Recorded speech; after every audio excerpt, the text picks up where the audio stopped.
अस्सलाम वालेकुम, मैं हूं इश्तियाक कमल। आप मेरा यूट्यूब चैनल देख रहे हैं।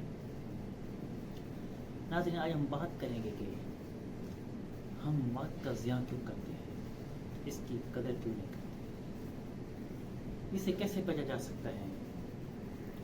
किसी ने क्या खूब कहा है, अगर आपने किसी के मुस्तकबिल के बारे में जानना है तो उसको देख रहे ये कितना फारिग रहता है, तो आपको उसके मुस्तकबिल का पता चल जाएगा, इसका फ्यूचर कैसा होगा। अगर आपको पता नहीं चलता कि आपका टाइम वेस्ट हो रहा है नहीं हो रहा, आप उसका एक शेड्यूल बनाएं, एक कागज़ पे लिखें आपने रोज़मर्रा के कामों को, अपनी एक्टिविटीज़ को आप डेली क्या करते हैं, तब आपको मालूम हो जाएगा कि आप कितना टाइम वेस्ट करते हैं। मैं आपको एक छोटी सी मिसाल देता हूँ। आप अखबार पढ़ते हैं, आप 1 घंटा उसमें आप तबसरे में गपशप में गुजार देते हैं, फिर 1 घंटा आप गप्पे लगाने में गुजार देते हैं, कितने हो गए, 2 घंटे हो गए।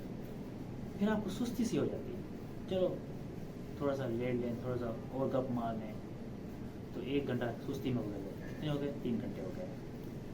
फिर आप कहते हैं चलो टीवी देख लेते हैं 1 घंटा, टाइम शाइम पड़ा है, ड्रामा देख लिया, फिल्म देख लिया, कोई प्रोग्राम देख लिया, तो 1 घंटा यहाँ का, कितने हो गए, 4 घंटे हो गए। फिर कुछ टाइम आप सोशल मीडिया पर बैठ जाते हैं, फेसबुक खोल ली, यूट्यूब खोल ली, उस पर गुजार दिया, इससे आपके 5 घंटे ज़ाया हो गए।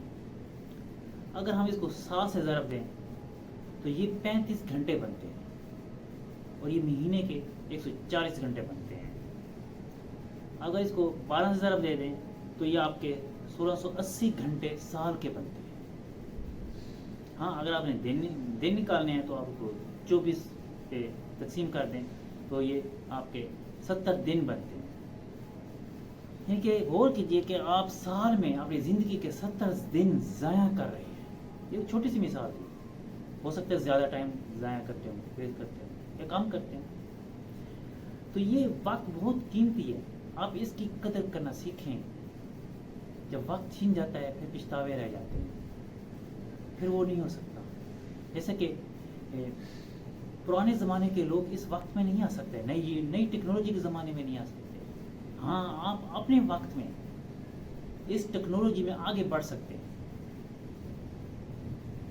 या पीछे रह सकते हैं, या आपके इख्तियार में है कि आप आगे बढ़ना चाहते हैं या नहीं बढ़ना चाहते, आप वक्त की कदर करना चाहते हैं या नहीं करना चाहते।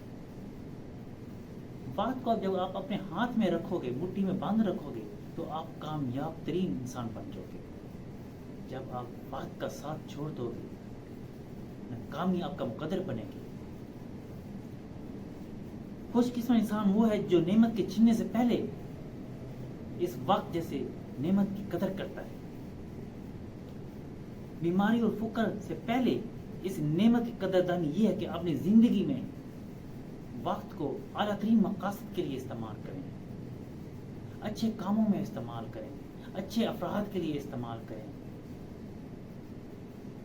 तब कामयाबी आपके कदम चूमेगी। अल्लाह पाक आपको आसानियाँ दे और आसानियाँ पढ़ने की तौफीक अता फरमाए। अल्लाह हाफ़िज़।